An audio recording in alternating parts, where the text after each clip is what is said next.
తెలంగాణ ప్రజల ఆకాంక్షలు నెరవేర్చడమే లక్ష్యంగా రేవంత్ రెడ్డి ప్రభుత్వం పనిచేస్తుందని ఆర్థిక మంత్రి ఉప ముఖ్యమంత్రి బట్టి విక్రమార్క పేర్కొన్నారు. అసెంబ్లీలో బడ్జెట్ బట్టి ప్రవేశపెట్టారు. అమరవీరులు దేనికోసమైతే త్యాగాలు చేశారో వాటిని సాధిస్తామని పేర్కొన్నారు. ఇనుప కంచెలు బద్దలు కొట్టి ప్రారంభమైన ప్రజాపాలన నిరంతకంగా కొనసాగుతుందని బట్టి అన్నారు. ధనిక రాష్ట్రాలలోనూ ప్రజలు కష్టాలతో సతమతం కావడానికి గత ప్రభుత్వం విధానాలే కారణమన్నారు. కొందరి కోసం అందరూ అన్నట్లుగా గతంలో పాలన కొనసాగిందని బీఆర్ఎస్ పై విమర్శలు గుప్పించారు. మార్పు కోరుతూ స్వేచ్ఛను సాధించుకున్నామన్నారంటూ రాష్ట్ర ప్రజలకు బట్టి విక్రమార్క కృతజ్ఞతలు తెలియజేశారు. తమ ప్రభుత్వం మాత్రం అందరి కోసం మనమందరం అనే నూతన స్ఫూర్తితో పనిచేస్తుందన్నారు. 6 గ్యారంటీల అమలుకు ప్రాధాన్యత కల్పించడంతో పాటు సంక్షేమం అభివృద్ధి ధ్యేయంగా బడ్జెట్ను ప్రవేశపెట్టినా తెలిపారు. గత ప్రభుత్వం ప్రవేశపెట్టిన ప్రతి బడ్జెట్ వాస్తవానికి చాలా దూరంగా ఉంది. రాష్ట్రం యొక్క రాబడిని అధికంగా చేసి చూపెట్టడం ద్వారా ఎన్నో పథకాలకు నిధులు కేటాయిస్తున్నామనేటువంటి భ్రమను కల్పించారు. ఉదాహరణకు దళిత బంధు పథకానికి బడ్జెట్లో 17,700 కోట్ల రూపాయలు చూపిస్తే నిధులు మాత్రం ఒక్క పైసా కూడా ఖర్చు పెట్టలేదు. అంతేకాకుండా 2021-22 సంవత్సరానికి క్యాగ్ లెక్కల ప్రకారం షెడ్యూల్డ్ కులాల అభివృద్ధికి డిమాండ్లో 4,874 కోట్ల రూపాయలు నిధులు ఖర్చు చేయలేదు. గిరిజన అభివృద్ధిలో 2,918 కోట్ల రూపాయలు ఖర్చు చేయలేదు. వెనుకబడిన తరగతుల అభివృద్ధిలో 1,437 కోట్ల రూపాయలు ఖర్చు చేయలేదు. అదేవిధంగా రైతులకు వడ్డీ లేని రుణాల కొరకు కేవలం 2014-15 ఆర్థిక సంవత్సరం నుంచి 2023-24 ఆర్థిక సంవత్సరం వరకు 1,067 కోట్ల రూపాయలు బడ్జెట్ పెట్టి కేవలం 297 కోట్ల రూపాయలు మాత్రమే ఖర్చు పెట్టారు. అదేవిధంగా మహిళలకు 2014-15 ఆర్థిక సంవత్సరం నుంచి 2023-24 ఆర్థిక సంవత్సరం వరకు 7,848 కోట్ల రూపాయలు బడ్జెట్ పెట్టి కేవలం 2,685 కోట్ల రూపాయలు మాత్రమే ఖర్చు పెట్టారు. ఈ విధంగా సమాజంలోని 90% జనాభా ఉన్న ఎస్సీ, ఎస్టీ, బీసీ, మైనారిటీ మరియు మహిళల కోసం గొప్పలు చెప్పుకోవటానికి పథకాలు బడ్జెట్లో ఉన్నాయి తప్పితే వాటికి నిధుల విడుదల లేవు. ఈ సాంప్రదాయానికి స్వస్తి పలికి మా ప్రభుత్వం వాస్తవానికి దగ్గరగా రాబడులు అంచనా వేసి దానికి అనుగుణంగానే పథకాలకు కేటాయింపులు చేయటం జరిగింది. ఇది మా చిత్తశుద్ధికి నిదర్శనం. సరైన ప్రణాళికలతో అన్ని అడ్డంకులను అధిగమిస్తాం, అందులో ఎలాంటి సందేహం లేదు. తెలంగాణలో కాంగ్రెస్ ప్రభుత్వం ఏర్పాటు అయ్యాక తొలిసారిగా అసెంబ్లీలో ఉప ముఖ్యమంత్రి బట్టి విక్రమార్క బడ్జెట్ను ప్రవేశపెట్టారు. బడ్జెట్ పై సీఎం రేవంత్ రెడ్డి స్పందించారు. గత ప్రభుత్వం మాదిరి తాము అబద్ధాల బడ్జెట్ ప్రవేశపెట్టలేదని, వాస్తవిక బడ్జెట్ ప్రవేశపెట్టామని సీఎం రేవంత్ రెడ్డి అన్నారు. తెలంగాణ ప్రజల ఆకాంక్షలు నెరవేర్చడమే లక్ష్యంగా కాంగ్రెస్ ప్రభుత్వం ఏర్పడిందని సీఎం రేవంత్ రెడ్డి అన్నారు. మేడిగడ్డ అక్రమాలపై న్యాయ విచారణ జరిపితే తర్వాతే చర్యలు చేపడతామని సీఎం రేవంత్ రెడ్డి అన్నారు. మా ఎమ్మెల్యేలనే కాదు ప్రతిపక్షాలను అక్కడికి తీసుకెళ్లామని అన్నారు. అసంపూర్తిగా ఉన్న ప్రాజెక్టులను పూర్తి చేస్తామన్నారు. మా పాలన నచ్చి ప్రతిపక్ష ఎమ్మెల్యేలు ముందుకు వస్తే కలిసి వెళ్తామని రేవంత్ రెడ్డి అన్నారు. తెలంగాణ ఆర్థిక మంత్రి మల్లు బట్టి విక్రమార్క అసెంబ్లీలో ప్రవేశపెట్టిన బడ్జెట్పై బీఆర్ఎస్ ఎమ్మెల్యే హరీష్ రావు స్పందించారు. కాంగ్రెస్ పార్టీ ప్రజలను మోసం చేస్తుందని హరీష్ రావు అన్నారు. రైతులకు ఎన్నికల హామీలు చెంచాడంతా చెప్పి బడ్జెట్లో చెంచాడంతా కేటాయించారని విమర్శించారు. రైతు రుణమాఫీకి ₹1 కేటాయించలేదని హరీష్ రావు మండిపడ్డారు. ప్రజాపాలన అనేటువంటిది అభాసుపాలైంది. ఒకరోజు ముఖ్యమంత్రి గారు పోయారు, 3 రోజులు మంత్రులు పోయారు, తర్వాత అవుట్సోర్సింగ్ ఉద్యోగులకు పరిమితమైందని నిన్న శాసనసభలో కూడా చెప్పాం.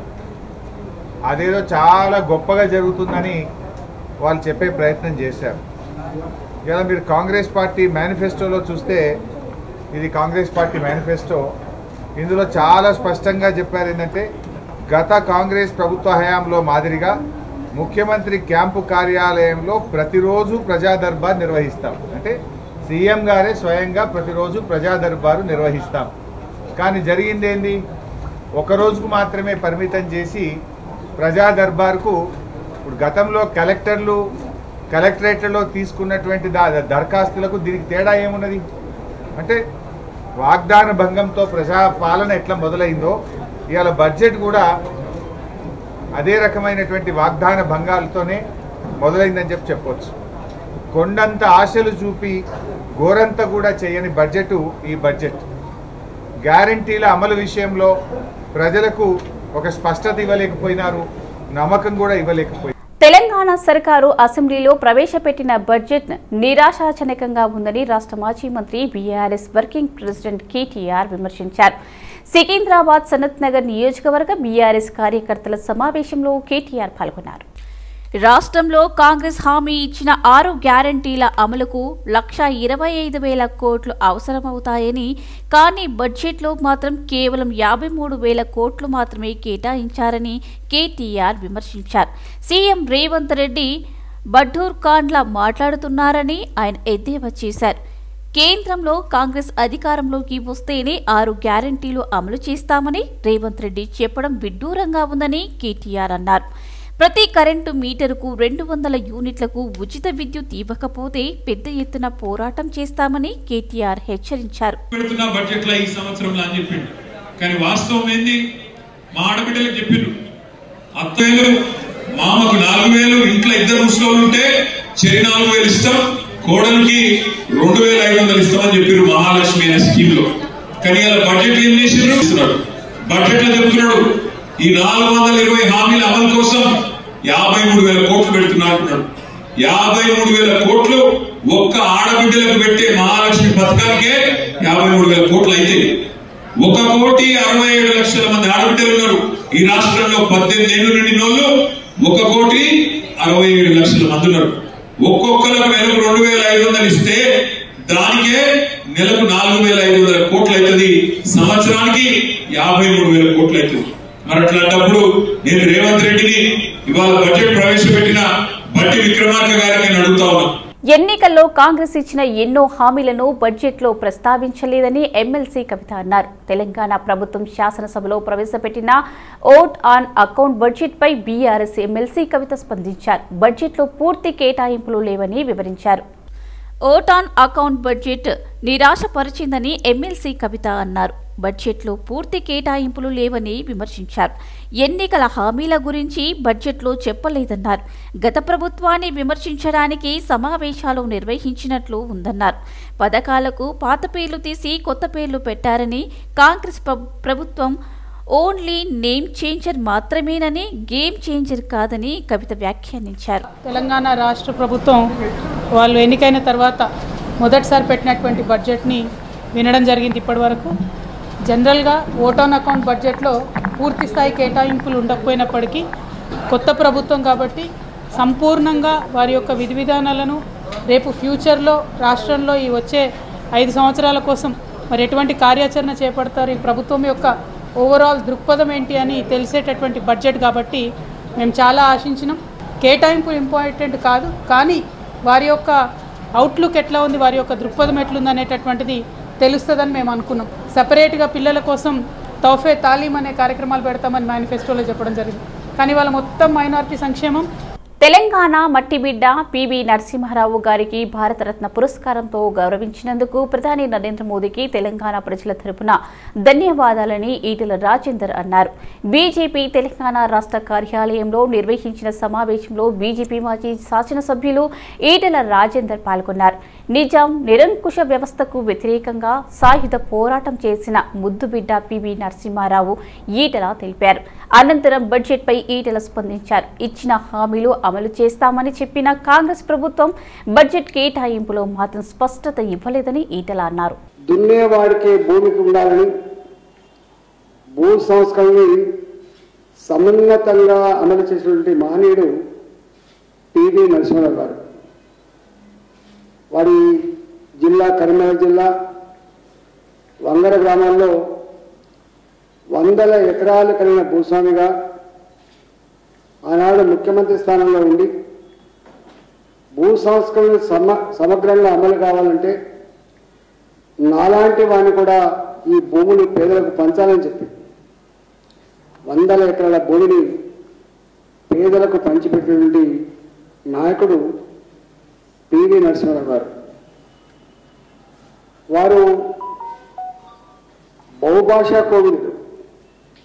సంస్కృతం, హిందీ, మరాఠీ, ఒడిస్సా, తెలుగు, తమిళం లాంటి భాషలే కాకుండా ఇతర దేశాల భాషలు కూడా. అసెంబ్లీ సమావేశంలో హరీష్ రావు కాంట్రాక్ట్ జూనియర్ లెక్చరర్లకు జీతాలు కాంగ్రెస్ ప్రభుత్వం ఇవ్వడం లేదని అనడం అసహ్యపదం ఉందని తెలంగాణ నేతాకాల యూత్ రాష్ట్ర అధ్యక్షుడు గోమాసా సచిన్ అన్నారు. ఓయూలో ఏర్పాటు చేసిన సమావేశంలో పాల్గొని హరీష్ రావు మాటలను ఖండించారు. తెలంగాణ రాష్ట్రం ఏర్పడితే రాష్ట్రంలో కాంట్రాక్టు వ్యవస్థనే ఉండదని చెప్పిన బీఆర్ఎస్ నాయకులు కాంట్రాక్టుకు ఉద్యోగులను రెగ్యులరైజ్ చేయకుండా 10 సంవత్సరాలు అధికారంలో ఉండి కాంట్రాక్టు ఉద్యోగులను మోసం చేశారన్నారు. హరీష్ రావు జూనియర్ కళాశాల లెక్చరర్ల గురించి, జీతాల గురించి మాట్లాడుతుంటే నవ్వాల్సిన పరిస్థితి ఏర్పడిందని ఎద్దేవా చేశారు. కాంగ్రెస్ ప్రభుత్వం ఏర్పడి 2 నెలల కాలం ముందే హరీష్ రావు మాట్లాడడం సబబు కాదని గోమాసా సచిన్ అన్నారు. నిన్నటి రోజున అసెంబ్లీలో హరీష్ రావు గారు చేసిన మాటలు ఏదైతే ఉన్నాయో అవన్నీ కూడా మోసపూరితమైన మాటలు. మొన్నటి వరకు ప్రభుత్వంలో ఉన్నది మీరే కదా, ఫైనాన్స్ మినిస్టర్గా ఉన్నది హరీష్ రావు గారు మీరే కదా కాంట్రాక్టు ఉద్యోగులని మీ వెంట తిప్పించుకున్నది. మరి మొన్న మీకు ఈ కాంట్రాక్ట్ ఉద్యోగుల మీద మీకు ప్రేమ ఆ రోజు ఎందుకు లేదు? ఈ రోజు మీరు ఈ విధంగా మాట్లాడుతున్నారు, ప్రభుత్వం మీద బురద జల్లే ప్రయత్నాలు చేస్తూ ఉన్నారు. ఆ రోజు మీ ప్రభుత్వం ఉన్నప్పుడు కాంట్రాక్ట్ ఉద్యోగుల మీద 6 నెలల వరకు జీతాలు రాకుండా ఉన్న విషయం మీకు తెలియదా? వాళ్ళ జీవితాలను రోడ్డు మీద వేసింది మీరు కాదా? కాంట్రాక్ట్ ఉద్యోగులను రెగ్యులరైజ్ చేస్తానని మాట ఇచ్చి కేవలం మీ చుట్టూ ఉన్న వాళ్ళని మాత్రమే తీసుకొని అందులో అనేక విధాల వాళ్ళని మోసం చేసింది మీరు కాదా? మీరు 411 మంది కాంట్రాక్ట్ ఉద్యోగులను రెగ్యులరైజ్ చేయాలనే ఈ ప్రతిపాదనను తీసుకువెళ్తే మీరు వెనుకకు నెట్టింది నిజం కాదా? మిమ్మల్ని ఏదైతే రాఖీ పున్నమి రోజు మీ దగ్గరికి వచ్చి మహిళలు 225 మంది మహిళలు వచ్చి మిమ్మల్ని వేడుకున్నప్పుడు మీరు కనీసం కనికరించకుండా వెళ్లిపోయిన సందర్భం నిజం కాదా?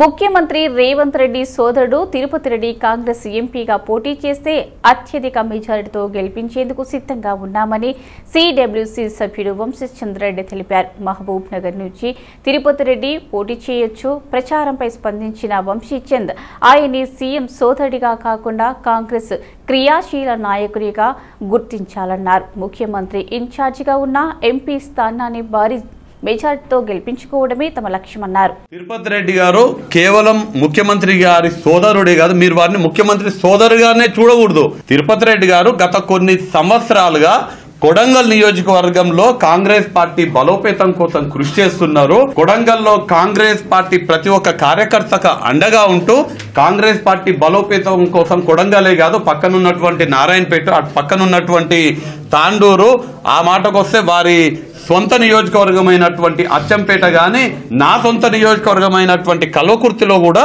తిరుపతి రెడ్డి గారు కీలక పాత్ర పోషిస్తుంటారు కాంగ్రెస్ పార్టీ నాయకునిగా. ఎంపీగా పోటీ చేసేటువంటి అర్హత తిరుపతి రెడ్డి గారికి కూడా ఖచ్చితంగా ఉన్నది. ఒకవేళ వారు పోటీ చేయదలుచుకుంటే కాంగ్రెస్ పార్టీ తిరుపతి రెడ్డి గారిని పోటీ చేయాలని భావిస్తే ఖచ్చితంగా మేమందరం కూడా తిరుపతి రెడ్డి గారి కోసం కష్టపడతాము. రాష్ట్రంలోనే అత్యధిక మెజార్టీ తోటి తిరుపతి రెడ్డి గారు గెలిచేటట్టుగా మేమందరం కూడా కృషి చేస్తాము. ఎవరిని కాంగ్రెస్ పార్టీ అభ్యర్థిగా నిలబెట్టినా. హయత్ నగర్ డివిజన్లోని పాత గ్రామం క్రాస్ బ్యాగ్లో కార్పొరేటర్ కళ్యాణ్ సంజీవన్ రెడ్డి జలమండలి అధికారులతో కలిసి పర్యటించారు. అనంతరం భూగర్భ డ్రైనేజీ పనులను పరిశీలించారు. ఈ సందర్భంగా బస్తీవాసులు భూగర్భ డ్రైనేజీ వ్యవస్థ అస్తవ్యస్తంగా ఉండడంతో తరచూ డ్రైనేజీ పొంగి ఇబ్బందిగా మారిందని కార్పొరేటర్కు వివరించారు. బస్తీవాసుల సమస్యలపై కార్పొరేటర్ స్పందించి భూగర్భ డ్రైనేజీ వ్యవస్థను పరిశీలించి వెంటనే పాత గ్రామంలోని పలు విధుల్లో నూతన డ్రైనేజీ పైప్ లైన్లను ఏర్పాటు చేయాలని అధికారులకి సూచించారు. అదేవిధంగా విధుల్లో త్రాగునీరు కూడా సరిగ్గా రావడం లేదు అని బస్తీవాసులు తెలపడంతో రానున్నది వేసవికాలం కనుక డివిజన్లో ఎలాంటి త్రాగునీటి సమస్య రాకుండా చూడాలని అధికారులకు తెలిపారు. ఈ కార్యక్రమంలో Jalamandali manager Raju, BJP BJP Malkajgiri parliament joint convener Bandari Bhaskar, division అధ్యక్షులు ఉగాది ఎల్లప్ప, బస్తీ వాసులు తదితరులు పాల్గొన్నారు.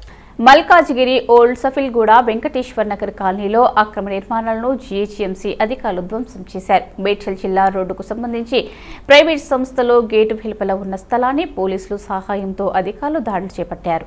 జీహెచ్ఎంసీకి ఎలాంటి సంబంధం లేకున్నా అధికారులు చెట్లకు సంబంధించిన స్థలాన్ని అన్యాయంగా ధ్వంసం చేశారని ఇంటి యాజమాని వాపోయారు. ఉన్నతాధికారులు వెంటనే స్పందించి కూల్చివేతలు జరిపిన సిబ్బందిపై చర్యలు తీసుకోవాలని డిమాండ్ చేశారు. మర్రి రాజశేఖర రెడ్డి గారు ఉన్నాడు ఇక్కడ, ఆయనకి ఎప్పుడన్నా మీ మొర వినిపించారా? మేము ఎప్పుడు లెటర్ ద్వారా ఇచ్చారా? వెళ్ళలేదు. సరే, పోలీసు వాళ్ళు వచ్చినప్పుడైనా మీరు ఫోన్ చేయొచ్చు కదా, మీరు ఓటేసుకొని గెలిపించుకున్నారు కదా అతన్ని. ఎలాగో ఫోన్ మా హస్బెండ్ కి చూపిస్తుంటేనే మమ్మల్ని అటాక్ చేసి కొట్టేస్తుంటే ఎమ్మెల్యే గారి వరకు ఫోన్ చేయనిస్తారండి? మీరు తర్వాత చేయొచ్చు కదా. ఎక్కడ చేయనండి, మా వారికి ఫోన్ చేశాను. ఇదిగో వీడియో, నా అదృష్టం ఏంటంటే నా సీసీ కెమెరాలు ఉన్నాయి. అది లేకపోతే ఆ సీసీ ఫుటేజ్ ఇవ్వండి. ఆ సీసీ కెమెరా ఉండడం మూలంగానే నేను. సరే, ఇప్పుడు ఫైనల్ గా నేను అడిగేది ఏంటంటే మీకు ఎలాంటి న్యాయం కోరుకుంటున్నారు? ఇప్పుడు ఎలాంటి న్యాయం ఏంటంటే, ఇప్పుడు మా హస్బెండ్ వెళ్ళారు, మళ్ళీ రప్పిస్తున్నాము ఆయన దగ్గర. పీస్ఫుల్ గా ఉండాలండి. ఇప్పుడు మేమైతే మీటర్లు పెట్టలేదు. బిల్డర్ కట్టిన మీటర్ల పర్మిషన్ తీసుకుని గేట్ దగ్గర నుంచి రీడింగ్ తీసుకుని వెళ్ళిపోతాడని పెట్టాడు. సరే పోనీ, ఇప్పుడు ఇంత ముందుకు జరిగినాయి అన్ని పక్కన పెట్టండి. ఇప్పుడు ఇవన్నీ మీకు దృష్టికి వచ్చినాయి కాబట్టి మీరు ఎవరైతే బిల్డర్ ని కట్టారో, మీరు బిల్డర్ నుంచి పర్చేజ్ చేశారా ఇల్లు?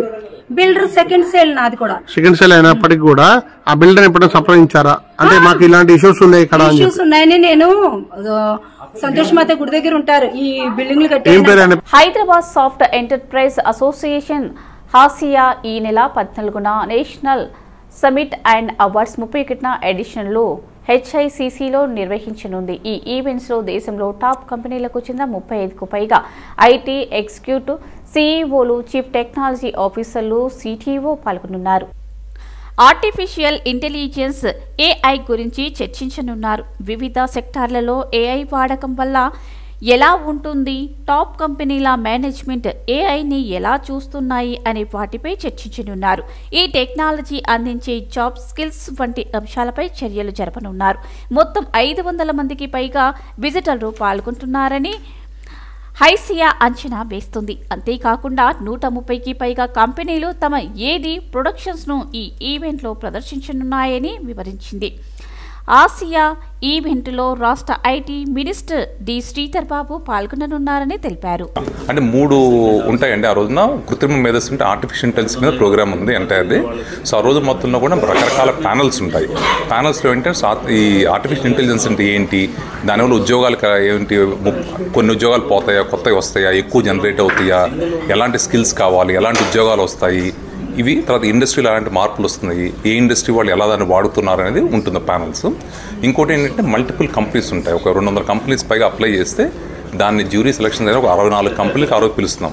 Are collaborating and partnering to plan day event which is annual awards as well as the expo. In addition to that, we also have seminars and panel discussions related to celebrating AI. This is planned on 14th of February in HICC. We have many, almost like 50 experts coming in who will talk about how will human being coexist with AI, what will the role that we will have, how will we ensure that AI is actually helping human beings to become better. ఉపాధి లేని నిరుద్యోగులకు ఉద్యోగ అవకాశాలు కల్పించేందుకు కృషి చేస్తున్నామని IT business analyst Rajesh Kumar తెలిపారు. ఎంతో మంది ఉన్నత చదువులు చదివి సరియైన అవగాహన శిక్షణ పొందకుండా నిరుద్యోగులుగా మారుతున్నారన్నారు. హైదరాబాద్ సోమాజిగూడలో ఏర్పాటు చేసిన సమావేశంలో ఆయన పాల్గొన్నారు. నిరాశని స్పృహకు గురి అవుతూ ఆత్మహత్యలకు కూడా పాల్పడుతున్నారని రమేష్ కుమార్ ఆవేదన వ్యక్తం చేశారు. ఇలాంటి వారి కోసం తాము ఉచితంగా శిక్షణను అందించి ఉపాధి పొందే విధంగా కృషి చేస్తున్నామన్నారు. దీనిలో భాగంగా విద్యార్థులు నిరుద్యోగ యువతలకు బుక్ మెటీరియల్తో పాటు ఇంటర్వ్యూలో ఎదుర్కోవలసిన స్కిల్స్ను కమ్యూనికేషన్ డెవలప్మెంట్ వంటి వాటిపై శిక్షణ ఇస్తున్నామన్నారు. ఆసక్తి గలవారు తమను సంప్రదించి శిక్షణ తీసుకుని ఉద్యోగాలు పొందవచ్చు రాజేష్ కుమార్ వివరించారు. మెటీరియల్ ఒకటి చార్జ్ చేస్తాం. అది యాక్చువల్గా 70,000 చార్జ్ చేస్తాం. వీళ్ళకి ఏం తీసుకోండి, ప్రెసెంట్ ఫ్రీగానే తీసుకుంటాం, ఫ్రీగానే చార్జ్ నో చార్జెస్. అటువంటిప్పుడు మెటీరియల్ ఇస్తామని చెప్పి చెప్పదు, ఓన్లీ ఫ్రీ శిక్షణ బట్ మెటీరియల్ వాళ్ళు తీసుకోవాలని చెప్పాలి. అంతే ఫ్రీ శిక్షణ ఉచితంగా శిక్షణ ఇస్తాం అంతే, మెటీరియల్ కాకుండా అదొక్కడే ఎప్పుడు అయిపోతుంది. మీ ఇన్స్టిట్యూట్ ఉంది అమీర్పేట్, గచ్చిపోలి, దిల్సుఖ్ నగర్లో ట్రైనింగ్. మరి నెంబర్ పేరు ఇన్స్టిట్యూట్ పేరు RK software services, RK business. Ameerpet, Gachibowli, Dilsukhnagar అంటే 3. ఫోన్ నెంబర్ పక్కన వేరే వాళ్ళు తీసుకుంటున్నా లేదు, అక్కడ ఆల్రెడీ ముందు నుంచి. బీజేపీ ఎస్టీ మోర్చా రాష్ట్ర అధ్యక్షులు కళ్యాణ్ నాయక్ ఆధ్వర్యంలో సేవాలాల్ కొమరం భీం విగ్రహాలు హైదరాబాద్లో ఏర్పాటు చేయాలని బీజేపీ గిరిజన మోర్చా నేతలు డిమాండ్ చేశారు. బీజేపీ గిరిజన మోర్చా ఆధ్వర్యంలో అసెంబ్లీ ముట్టడి చేపట్టారు. హైదరాబాదు అంబర్పేట్లో అసెంబ్లీ ముట్టడికి బయలుదేరిన గిరిజన మోర్చా నాయకులను అంబర్పేట్ పోలీసులు అడ్డుకోగా పోలీసులకు నాయకులకు మధ్య తీవ్ర వాగ్వాదం జరిగింది. దీంతో పోలీసులు వారిని అరెస్టు చేసి పోలీస్ స్టేషన్కి తరలించారు. ఈరోజు సంత్ సేవాలాల్ జయంతిని సెలవు దినంగా ప్రకటించాలని, కొమరం భీం జయంతిని కూడా సెలవు దినంగా ప్రకటించాలని, అదేవిధంగా కొమరం భీం విగ్రహము హైదరాబాద్ నడిబొడ్డులో ఏర్పాటు చేయాలని, అదేవిధంగా సంత్ సేవాలాల్ విగ్రహం హైదరాబాద్లోనే నడిబొడ్డును ఏర్పాటు చేయాలని గిరిజన మోర్చా ఆధ్వర్యంలో ఈరోజు శాంతియుతంగా ఈ రాష్ట్ర ముఖ్యమంత్రికి మేము వినతి పత్రం ఇవ్వడానికి పోతే, ఇవాళ వినతి పత్రం కాదు కదా, ఇంటి నుంచి బయటికి రాకుండా ఈ రాష్ట్ర ప్రభుత్వం మాకు పక్కడ్బందీగా ఇవాళ ఇక్కడ మాకు రాకుండా అడ్డుకుంటుంది. ఈ రాష్ట్ర ముఖ్యమంత్రి రేవంత్ రెడ్డి గారికి మేము కోరుచున్నాము. ఇవాళ సంత్ సేవాలాల్ అనే వ్యక్తి గిరిజనుల బంజారాల ఆరాధ్య దైవం. అదేవిధంగా కొమరం భీం ఇవాళ గోండు వీరుడు, నిజాం నవాబు ప్రత్యేకంగా పోరాడిన గొప్ప వీరుడు. ఇలాంటి జయంతులు సెలవు దినం ప్రకటించాలి.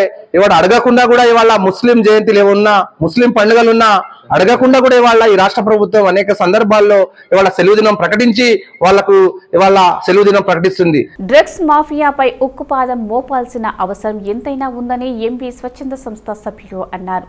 అడ్డగుట్టలో బీజేపీ భవన్లో ఎంపీ స్వచ్ఛంద సంస్థ ఆధ్వర్యంలో డ్రగ్స్ మాఫియాపై అవగాహన కార్యక్రమం నిర్వహించారు. తెలంగాణలో విచ్చలవిడిగా పేట్రేగిపోతున్న డ్రగ్స్, గంజాయి, మాదక ద్రవ్యాలను నియంత్రణపై ప్రభుత్వ కఠిన చర్యలు చేపట్టాలని ఎంపీ స్వచ్ఛంద సంస్థ సభ్యులు అన్నారు. డ్రగ్స్ విక్రయాలు రోజురోజుకు పెరిగిపోతుండటంతో యువత డ్రగ్స్కు బానిసలుగా మారుతున్నారని మండిపడ్డారు. విదేశాల నుంచి డ్రగ్స్ను సరఫరా చేసిన నగర ప్రజల ప్రాణాలతో కేటగాళ్లు ఆడుకుంటున్నారన్నారు. పోలీసులు డ్రగ్స్ సరఫరాపై ప్రత్యేక దృష్టి పెట్టి ప్రజలను డ్రగ్స్ బారిన పడకుండా కాపాడాలని కోరారు. అదేవిధంగా నగరంలో అడిక్షన్ సెంటర్లను పెంచాలని డిమాండ్ చేశారు.